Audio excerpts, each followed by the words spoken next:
Hello, আসসালামু আলাইকুম। আলবনাস family blog থেকে লাবণী বলছিলাম। চলে আসলাম চমৎকার একটি রান্নার ভিডিও নিয়ে। আজকে রান্না করা হবে ইলিশ মাছ দিয়ে সরিষা বাটা দিয়ে। তার মানে হচ্ছে সরষে ইলিশ হচ্ছে। তো আমার জন্য আমি করছি না বা কারোর জন্যই করছি না। আমার শাশুড়ি আমার একটু পছন্দ এটা যেহেতু তার জন্যই আসলে ৩ পিস করা। কারণ আমি সেদিন একটা ভিডিওতে বলেছিলাম সে অনেক মাছ আসলে খায় না। তাই হচ্ছে গিয়ে তার জন্য আমার একটু বিভিন্ন রকম করে মাছটাকে একটু ইয়ে করে দেওয়া আরকি রান্না করে দেওয়া। দেখা যায় আজকে সরষে ইলিশ, কালকে হয়তোবা সে আলু পটল দিয়ে খাবে। তো যাই হোক আগেই বলে দিচ্ছি সরষে ইলিশ কিন্তু সাধারণত আমরা জানি যে সরিষার তেল দিয়ে রান্না করলে ভালো হয়। কিন্তু আমার শাশুড়ি আমার সরিষার তেল তেমন পছন্দ করে না ঘ্রাণটা। তাই তার জন্য আমার সাদা তেল দিয়ে রান্না করতে হয়। তো আমি কিন্তু মশলাটা ভালো করে কষে নিয়েছিলাম। তারপর হচ্ছে গিয়ে সরিষা বাটাটা দিয়ে দিয়েছি। সরিষা বাটা বলতে আমি কিন্তু এখানে সরিষাটা একদম ছেঁকে নিয়েছি। মানে জাস্ট একদম পানি বের করে নিয়েছিলাম। এভাবে করলে কি হয়? খেতে ভালো লাগে। আর যদি সরিষা বাটাটা পুরোপুরি দিয়ে দেওয়া হয় তাহলে কিন্তু বেশি একটা ঘন হয়ে যায় তরকারিটা। আর ঝোল জিনিসটা তেমন একটা থাকে না। আর ঝোল তো না রাখলে আমার শাশুড়ি খেতেও পারে না। তার কথা যে ঝোল দিয়ে ভাত মাখবে তার খেতে ভালো লাগবে। তো সব কিছু মিলিয়ে আসলে আজকে তার জন্যই এই মাছটা রেডি করা। আর হচ্ছে হয়তোবা দেখা যায় যে আরেকদিন অন্য কিছু একটা করা হবে। তো এটা আমি চুলায় দিয়ে দিয়েছি এবং আরেকদিকে গরম পানি করে নিয়েছি। সকালবেলা এসেই খালা আগে গরুর যে মাথা হয় আস্ত একটা গরুর মাথা আমার মানে যেহেতু মানে কোরবানি যেটা রয়ে গেছে আমার মনেই ছিল না, খালা মনে করে দিয়েছিল। তো বললো ঠিক আছে আজকে গরুর মাথাটা বের করেন খালা। তো খুব সুন্দর করে সে বেছেছে, সকালবেলায় বেছে দেওয়ার পরে গরম পানির মধ্যে আমি এটা ইয়ে করব, আপনি দেখতে পাবেন ভিডিওতে। আর এদিক দিয়ে করেছি কি একটু ইয়ে দিলাম, কি বলে, একটু কাঁচামরিচ একদম যে ইয়ে করে দিলাম, মাঝখান দিয়ে একদম ফালি করে দিলাম হাত দিয়েই আর কি।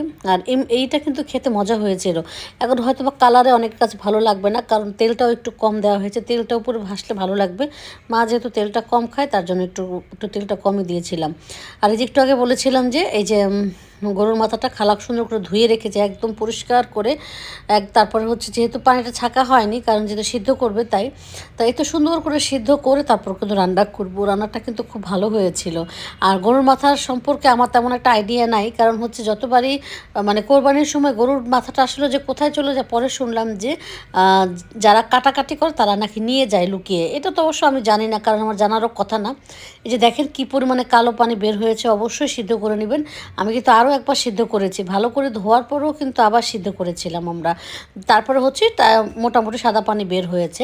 এভাবে যদি যারা সরাসরি রান্না করবেন আপনাদের তরকারিটা কিন্তু কালো হয়ে যাবে। সো চিন্তা ভাবনা করে আপনারা এই কাজটা করবেন, তা না হলে কিন্তু দেখা যায় যে একটু প্রবলেম হতেই পারে। আর এই পাশে কিন্তু দেখেন আমার ক্যামেরাটা যে কী হয়ে আছে আমি জানি না। এই পাশে চুলাতে এই যে রান্না করার জন্য আমি পানি দিয়েছি, তেল দিয়েছিলাম। তেল দেওয়ার পরে কিন্তু সুন্দর মতো ওই যে ইয়েগুলো একদম ভাজা ভাজা করে তারপর মাংসটা কিন্তু বসিয়ে দেবো। মাংসটা যেহেতু সিদ্ধ করাই আছে আমার, এই যে আমি সুন্দর মতো করে দিয়ে দিলাম, ভালো করে কষাতে হবে। আর এটাতে কিন্তু তেমন একটা পানি থাকা যাবে না। আমি অবশ্য শেষ পর্যন্ত আমি আপনাদেরকে দেখাতে পারিনি। আমি সুন্দর মতো কিন্তু কষিয়ে একেবারে পানি দিয়ে দিয়ে কিন্তু কষিয়ে কষিয়ে একদম মাখা মাখা করেছিলাম। মাখা মাখাটা খেতে ভালো লাগবে, রুটি টুটি দিয়ে ভালো লাগে। এখনও কিন্তু কষাচ্ছি আর কষাচ্ছি, তারপরে হচ্ছে পানি দেওয়া হবে। আর যাদের অবশ্য এই গরুর মাথা খাওয়ার প্রসেসটা আপনারা জানেন, হয়তো বা তারা তো জানেনই। আর যারা না জানেন হয়তো বা দেখা যায় অনেকেই মানে সরাসরি রান্না করে ফেললো। এটা কিন্তু অবশ্যই ভালো করে ধুয়ে বেছে নিতে হবে, তারপর কিন্তু সিদ্ধ করতে হবে 2বার করে। তাহলে যদি একটু ভালো লাগে এবং মানে তরকারিটা সুন্দর একটা কালার আসবে। আজকে এ পর্যন্ত, সবাই ভালো থাকবেন। আল্লাহ হাফেজ।